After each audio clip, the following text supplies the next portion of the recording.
নমস্কার বন্ধুরা, welcome to ঝাল মিষ্টি। আজ আমি সম্পূর্ণ নিরামিষ মিষ্টির দোকানের মতো সিঙ্গাড়া কিভাবে বাড়িতে বানাই সেটাই আপনাদের সাথে শেয়ার করব। তার জন্য আমি বাটির মধ্যে নিয়ে নিয়েছি 2 কাপ পরিমাণ ময়দা। তার মধ্যে দিয়ে দিলাম 1 চামচ পরিমাণ লবণ, 1/2 চামচ পরিমাণ চিনি আর দিয়ে দিলাম পরিমাণ মতো সাদা তেল। দিয়ে ভালো করে ময়দার সাথে আগে মিশিয়ে নিতে হবে। ভালো করে আমার ময়দার সাথে মেশানো হয়ে গেছে। এবার আমি এর মধ্যে অল্প অল্প জল দিয়ে একটা ডো বানিয়ে নেব।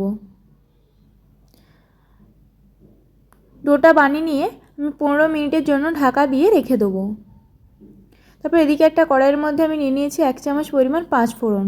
5 ফোড়নটাকে শুকনো কড়াই নাড়াচাড়া করে ভেজে তুলে নিলাম। এবার ওই কড়াইয়ের মধ্যে আবারও দিয়ে দিলাম 2টো শুকনো লঙ্কা। শুকনো লঙ্কাটাকেও ভালো করে ভেজে নিয়ে আমি তুলে নিচ্ছি। দিয়ে আমি এগুলো গুঁড়ো করে নেব। এগুলো একটু বেশি করে গুঁড়ো করা চলবে না, যেন একটু গোটা গোটা থাকে সেই মতো গুঁড়িয়ে নিতে হবে। তারপরে আমি কড়াইয়ের মধ্যে দিয়ে দিলাম সরষের তেল। তার মধ্যে আমি এখানে দিয়ে দিলাম কিছুটা পরিমাণ বাদামটাকে দিয়ে ভালো করে নাড়াচাড়া করে আমি ভেজে তুলে নিচ্ছি। তারপরে ওই তেলের মধ্যে আমি যে মশলাটা গুঁড়িয়ে রেখেছিলাম সেটা দিয়ে দিলাম। আর দিয়ে দিলাম 2টো কাঁচা লঙ্কা কুচি করে, আর দিয়ে দিলাম 1 চামচ পরিমাণ আদা গ্রেট করে।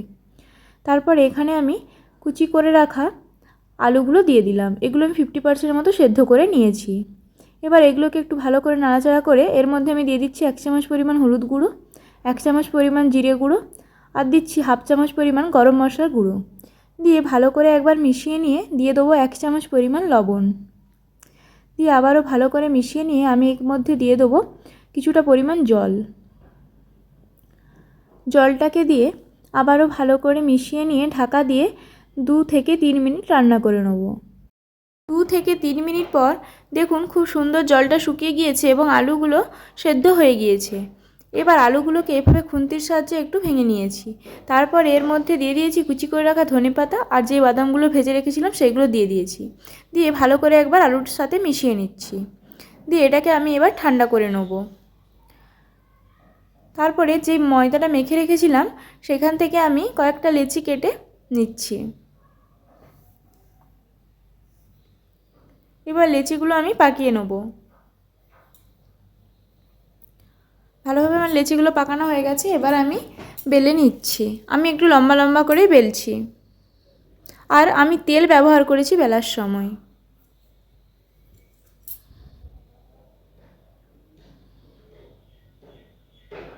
দিয়ে অর্ধেক দিকটা এরকমভাবে কেটে দিচ্ছি। কেটে দিয়ে এভাবে মুড়ে দিয়ে 2 সাইডটা মাঝখানে আমি পুর দিয়ে দেবো।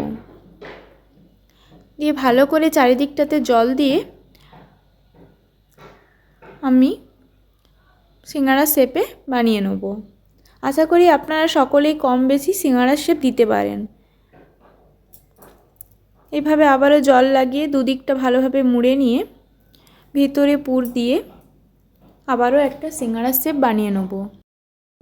পুরটা কিন্তু একটু ভেতরে চিপে চিপে দিতে হবে, যাতে ভেতরে কোনো রকম ফাঁকা না থাকে। এইভাবে আমি আবারও একটা সিঙ্গাড়া বানিয়ে নিলাম। তারপরে আমি আবারও একটা লেচি নিয়ে বেলে নিচ্ছি।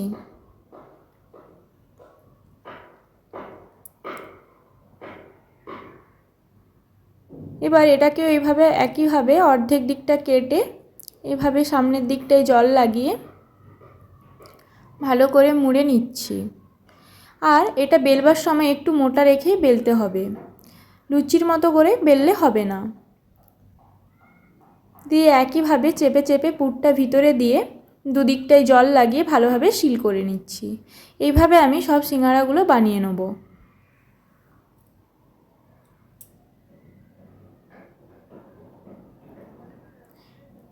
এবার আমি কড়ার মধ্যে তেল 2 মিনিটের মতো গরম করে নিয়েছি। খুব একটা বেশি গরম করা চলবে না। এবার আমি সিঙ্গাড়াগুলো দিয়ে দিচ্ছি।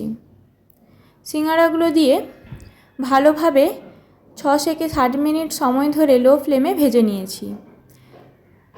তৈরি হয়ে গেল আজকের এই নিরামিষ সিঙ্গাড়া রেসিপিটি। বন্ধুরা, আজকের রেসিপিটি কেমন লাগলো তা অবশ্যই কমেন্ট করে জানাবেন। ভালো লাগলে অবশ্যই একটি লাইক করবেন। আর আপনি যদি আমার চ্যানেলে নতুন হয়ে থাকেন তাহলে চ্যানেলটি সাবস্ক্রাইব করে পাশে থাকার অনুরোধ রইল।